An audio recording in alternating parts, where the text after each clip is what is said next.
Dre Spec the Boxing here with another video. As always, like, comment, subscribe, show your boy some love.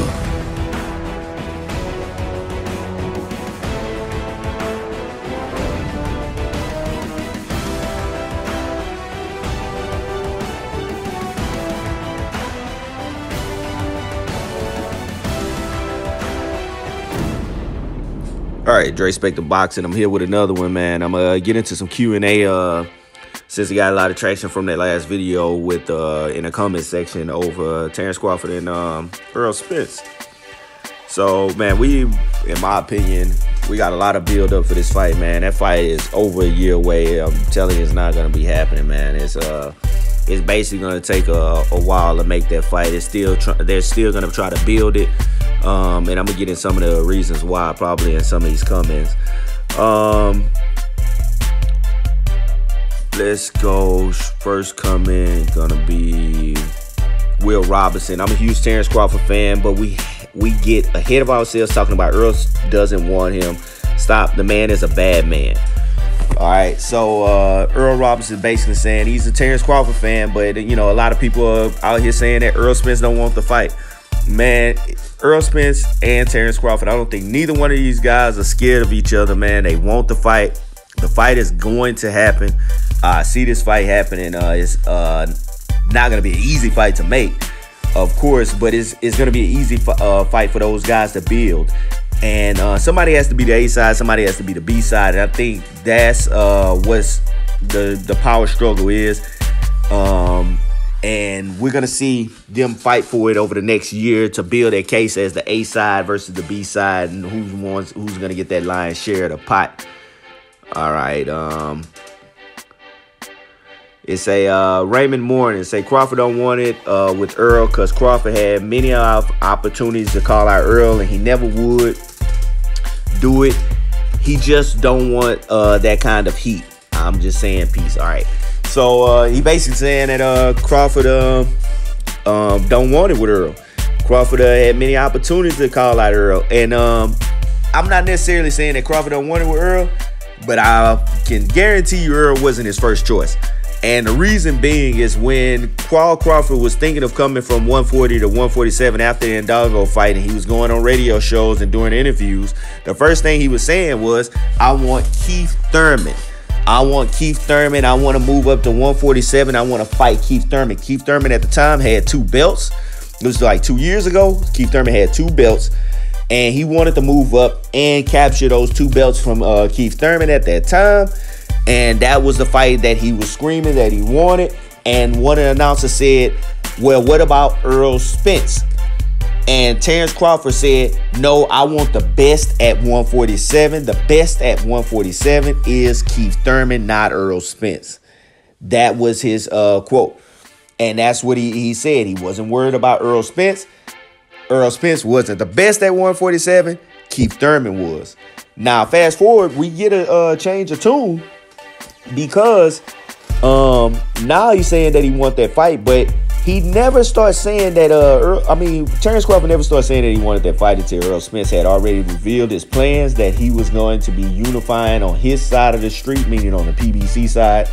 And then that's when you would hear Terence Crawford say he wants to fight Errol Spence now. Now he wants to fight him. You know what I mean? It is very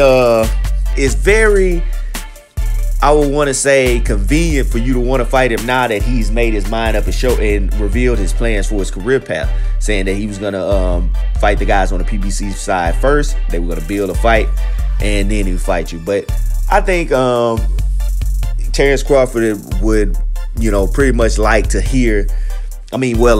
have a couple more fights before he fight Errol Spence. I don't think that's the next fight he would want after Amir Khan. I think Amir Khan doesn't give him much of a challenge and to prepare for Errol Spence. And I don't think he's rushing to make that fight. He's going to make a lot of money from that fight, but that's not one of the easier fights that he can win. And I think it's very challenging. But at the same time, he is aging, and prolonging that fight too long would not be in the best interest of Terence Crawford as well. All right. The next question comment rather comes from Ant Live. He calling out a 40-year-old Pac. Call out Bud Crawford, bro. Well, let me put y'all into perspective. Terence Crawford has many years left. Pacquiao has one fight left on his contract with the PBC. He only signed a 2-fight contract with the PBC. So, Errol Spence, understanding that Pacquiao doesn't have that much time, he want to capitalize on that gatekeeper, that guy who was a pay-per-view star at some point, which was Manny Pacquiao. He's a household name, and it would be easy for him to make that fight right now and make himself a household name by beating a Manny Pacquiao. Terence Crawford, on the other hand, he had that same opportunity when Pac-Man was with Top Rank, and he asked for that fight.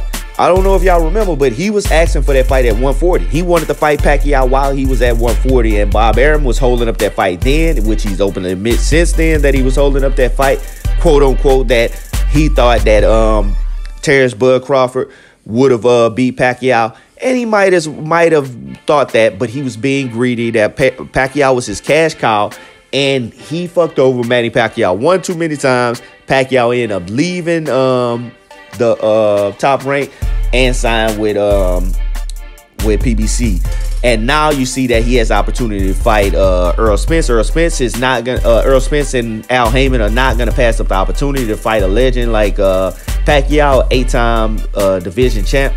So 8 division champ.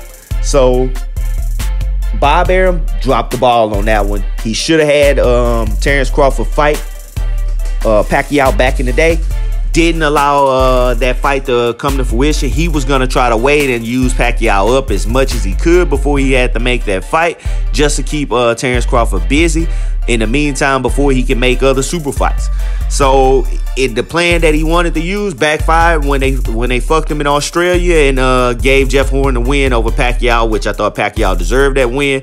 And then he was going to save face and give Pacquiao that rematch, but Pacquiao could not get Jeff Horn to agree to that rematch to be taking place in the Philippines, and subsequently you seen Pacquiao leave Top Rank. So that's how that story goes. So I have no problem with either one of these guys, because we've seen it time and time again.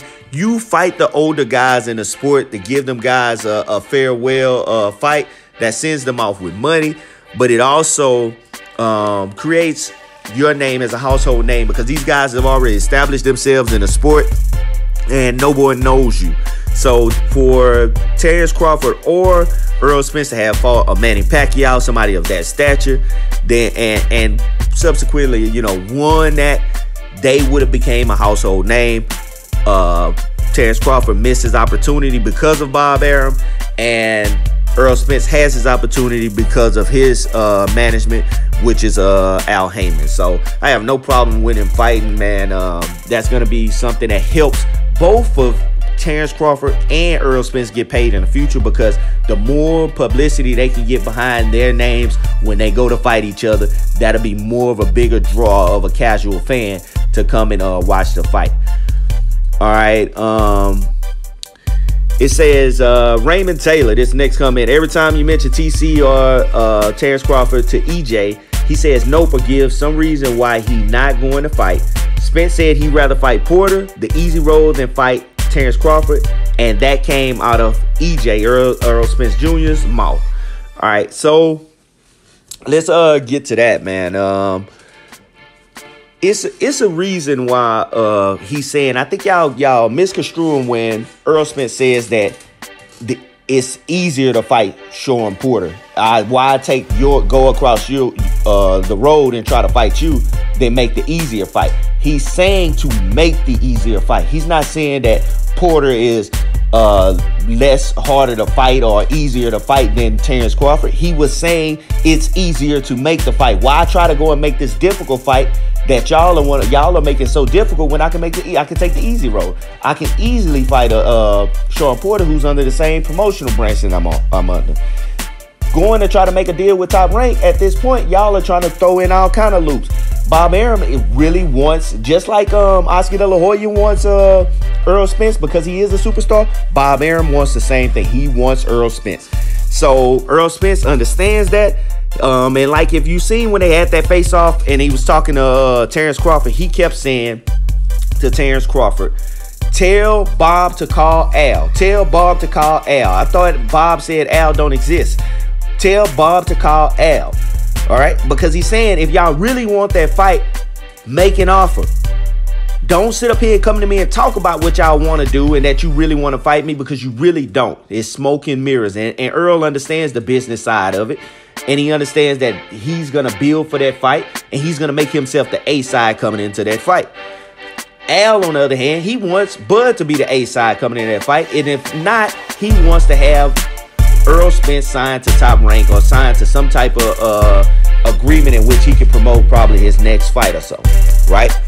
And, I've heard the tricky contracts of Al Heyman, so it could be all kind of stipulations in that contract. So, I don't really trust Al Heyman for a lot of reasons. I feel like some of his fighters have been underpaid. That was one of the reasons that Mikey Garcia left Top Rank, also because they were trying to force him to fight Terence Crawford at one point.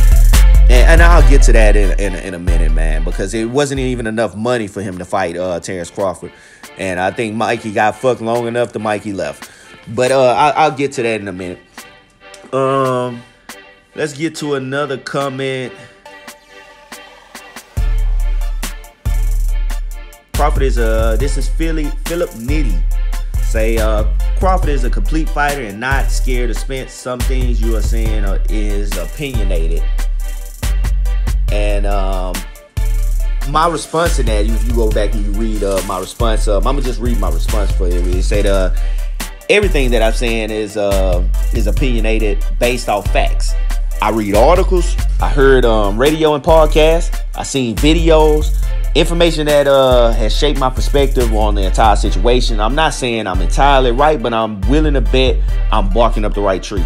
All I'm saying is, man, everything I'm saying is opinionated. It's my perspective on how I see the fight going, or the sport. I'm reading between the lines on what I think is going on behind closed doors. Not necessarily, I may not be correct, but I'm pretty sure I'm in the neighborhood. So I'm not saying, I never said that Crawford was scared of Spence. I never once said that. I will say he's not rushing to fight Errol Spence. Don't get that twisted. He's not rushing to fight Errol Spence. And I got that because of what he said when he came up to 147. He kept saying he wanted Keith Thurman, and when Errol Spence's name was brought up at that point in time, he was not saying Errol Spence's name. He was diverting the conversation from Errol Spence. He was only talking Keith Thurman, and he was saying Keith Thurman was the best. Keith Thurman was the best, and that's how he was defending his notion to want to fight Keith Thurman instead of Errol Spence. What he was trying to do was capitalize on those two titles that Keith Thurman had, and he didn't want to talk Spence because that would be a harder fight. He didn't want to fight Spence before Thurman. He knew Thurman is the easier of the two, and he was giving a lot of praise to Thurman just so he can say that. Let's get Joseph Scott. Joseph Scott comment says, Crawford fans delusional as hell. Arum and Crawford have y'all out here looking dumb. First, Bob said the fight won't happen until late 2019 or early 2020, but recently said the fight needs to be made now, and Al was holding it up just like he used to say Mayweather was doing. Then he said he don't want to put Crawford against other PBC fighters because they're not elite, but backdoors, and offers Danny Garcia a title shot. Now they mad saying Spence ducking because he getting the fights to make him a superstar, while Crawford stuck at Top Rank trying to sell Amir Khan pay-per-views with a crying face emoji. Man, I could not agree with this comment anymore, man. This is pretty much the same thought process that I have when it comes to Bob Arum. He's a bunch of smoke and mirrors, and I've been saying this over and over. I respect Bob because Bob knows the business. Bob knows how to build up fighters. But Bob, the thing of it is, Bob has said he wants Errol Spence to, under hit Top Rank as well. If Errol Spence was on the top rank, we would be having the same issue of those two fighters not fighting. But it'll be a different narrative. It will be a total different narrative because it's not lucrative. It doesn't make sense for Bob Arum at this point in time to make Errol Spence and Terence Crawford fight because he can potentially build that into a super fight. He can make the demand and the popularity of both fighters go up and make the demand so high that people will pay an absurd amount to watch that fight. And people will demand it. So if the demand is higher, he can make more money, especially with them being under his banner. He would never have them fight at this point, right? So don't get it twisted. Bob is not stupid. Bob is a very smart man. He knows the business. And he knows that since he cannot sign Errol Spence, the better of the things to do, he loves that Errol Spence is with Fox. Because Fox is a same type of sporting, has the same resources and a competitor of ESPN. And they have enough to make Errol Spence a household name. And ESPN has enough to make Terence Crawford a household name. As these guys start to enter the casual audience in the sporting world, now the demand for that fight comes from the casual fans, will make a lot more lucrative fight for him. Bob wants all the money from that fight. He would like to have Terence Crawford and Errol Spence, Errol Spence under his banner. That way he could take the lion's share of the money as a promotional company. He doesn't want to do what he did with Pacquiao and Mayweather and have to split that money. He sees the opportunity to sign Errol Spence because Errol Spence does not actually have a promoter, but it is not coming that way. It's not going the way he planned, and now he's gonna backfire. And you're gonna see him pretty much putting down the PBC again in the same fashion in which he put down this weekend's fight with Errol Spence and Mikey Garcia, saying it was a boring fight and that you need to come and watch Amir Khan versus Terence Crawford. He's going to sell his fight in the meantime. So that is what it is from that standpoint. I wouldn't expect anything different from Bob Arum. But y'all have to understand Bob Arum is smoking mirrors. And if you think that Bob Arum doesn't know what he's doing, he understands that both of these fighters need to build for a super mega fight. He's not stupid. He said as much as so with the Wilder and I'm thinking about the Gypsy King with the rematch. So basically he said that they need to build both of them guys. He said he doesn't like the fact that Wilder was on Showtime. And I'm going to do another video about that. But he didn't like the fact that Wilder is on Showtime. He rather much have Wilder at with the resources of a Fox versus a Showtime. And there's a reason for that, because he understands that Fox can build his name and can give him more resources and put him on a bigger platform to get into more households and make him a more household name. Thus, when he does go to fight in a rematch, that ESPN can also make I'm losing his name, Tyson Fury, household name on their end, and the demand for that fight and rematch would be a lot more higher. He wanted to sign Wilder, have him fight Brazil, and then Tyson Fury fight somebody else, build their names up, and then him fight next year. Even if he wasn't able to do that, he'd much rather him fight on Fox. He doesn't like him fighting on Showtime because the resources are limited. So, and Showtime is not gonna put as much into boxing as a Fox is investing into boxing to add it into their sports world. So I understand Bob, and Bob does know the business. People don't get me twisted, man. When I say Bob is smoking mirrors, Bob is in for itself too, but he does know the business. He understands how to build a fight, man, and I respect him for that. Let's get to another comment. I'm gonna do another probably 1 or 2 comments, then I'm gonna shut this video down. I'm gonna do another video about Errol Spence and Terence Crawford, singular, not to do with the comments, but just some commentary. I'm telling you, we got plenty of time to talk about these guys, man. They're not fighting no time soon. As much as we would love it as boxing fans, the public doesn't know them enough to demand a fight on a super level in which it would take for the two networks to jointly make that fight happen. All right, so let's say, okay, Ed Live, he says Spence couldn't even stop the way smaller Garcia. I mean, he beat him up, but he was supposed to stop Garcia. Garcia made it easier for Spence for not even fighting back. Garcia didn't even land 80 punches the whole fight, but gonna let them hands fly. He's bigger than Mikey. Bud gonna let them hands fly. He's bigger than Mikey and has a longer reach than Spence, so Bud can definitely hold his own against Spence. He will give Spence problems all night. All right, this is all speculation, man. We would all like to give our opinions on how that fight would go, but I get into Spence couldn't stop Garcia. Garcia was in a shell. He basically didn't take any chances. He didn't allow himself to get hurt. He blocked a lot of those punches early in the rounds. Spence did not open up on Mikey Garcia until the later rounds. Maybe I think round 9 through 12 is when he actually opened up after Garcia was tired, and he did fatigue from trying to block and trying to move around all night and try to stay out, trying to avoid some of those big shots, which he couldn't. So at that point, he knew he was losing the fight. He kind of conceded the fight and just went into survival mode, and he did survive the last 4 rounds and walked away, not winning a round. I know he didn't think that he won the fight. He pumped his fist after every round just to say, I'm in the fight. I'm still here. I lasted another one. And, you know, for Errol Spence not to knock him out, he didn't actually do the normal attack. If Errol Spence would have opened up and started fighting him the way he did in rounds 9 through 12, if he would have opened up maybe round 5 or 6, this doesn't go 12 rounds. I guarantee you. They could the Garcia camp wouldn't have been able to look at the fight as Mikey Garcia took a beating for that long. So they would have pretty much stopped the fight.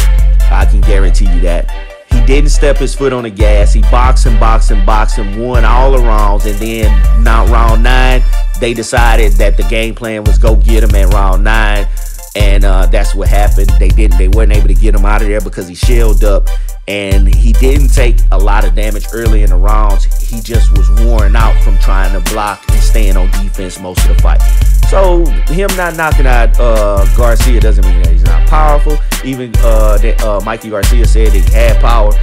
It's just he understood he had to block all them damn shots, and he had to stay on his feet, man. Hey, it was a hell of a fight for him, and I'm guaranteed he was hurt from the fight, even if he wasn't even if he wasn't staggered or dropped. I'll guarantee you he's still feeling them shots right now. All right, let's go to one more comment that I wanted. Let me see. My last comment, man, and I'm gonna let this one go.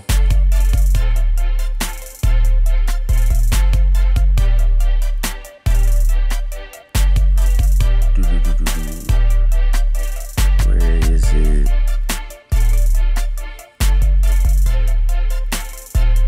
I think I lost the comment.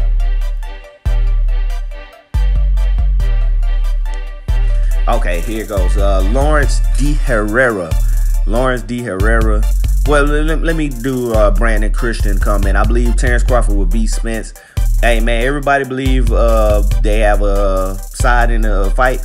I believe that these two guys will be each other's best competition at 147. So whether Terence Crawford can beat Spence or Spence can beat Crawford, that's left up to debate. But everybody has their opinion. I respect everybody's opinion. I want to read the reply under there. Say Harold Moore says, "I believe you smoke crack." You know, because Harold Moore, I guess, obviously thinks that Spence would beat Terence Crawford, which I believe Spence would beat Terence Crawford. I'll get into that in another video. All right, Lawrence D. Herrera, his comment is, it is very clear Spence don't want none of Crawford. He knows Bud is way too talented in his prime. All right, let me get on this last point, man. Basically, he's saying that Crawford is in his prime and he's way too talented, but I would like to beg to differ that Crawford's prime has actually passed. I don't believe Crawford is in his prime. I think his prime was a few years back. Crawford is like about 32, maybe 33 or 31, 32, something like that. He's a couple years older than Errol, and he's been fighting way longer. And as far as being in his prime, I don't think that he's in his prime. I think he can't get any better than he is. I believe Errol still has a little more room to grow, and he's shown that he has more wrinkles in his game. So he's probably a year away from his prime. And I think, you know, he's going to actually catch, if they do fight in the next year, he's actually going to catch EJ up in his prime versus Crawford being a couple years removed from his prime, I would like to say. But in any case, I still think it's going to be their best competition at 147. I don't see them having too much problems with anybody else at 147. I don't see Errol Spence having problems with anybody at 147 besides Terence Crawford. So that's all I got for y'all, man. Y'all keep those comments coming, more, man. The debates coming, man. We can all talk this out, man. Let's try to be civilized. Hey, if you haven't already, man, please subscribe to the channel, man. Like the channel, man. Like the videos, and watch some of the other videos if you can, man. I'm gonna put out as much content as I can, and keep the questions coming, man. I love the debate. I love to sit up here and look at the comments and kind of give y'all some of the perspective that I have on the boxing world and what we got going on. And I love to hear people who have intelligent conversation, intelligent debate. If you can give me something behind what you're saying, then I can talk with you all day. If you just come on here and say that fuck somebody or this, man, I can't even entertain that. That's Dre Spective, man. That's all I got for you, man. As I said, man, subscribe and don't forget to hit the bell notification. That way you can stay updated on the latest content from my channel. That's all I got for you, Dre Spective, and I'm out.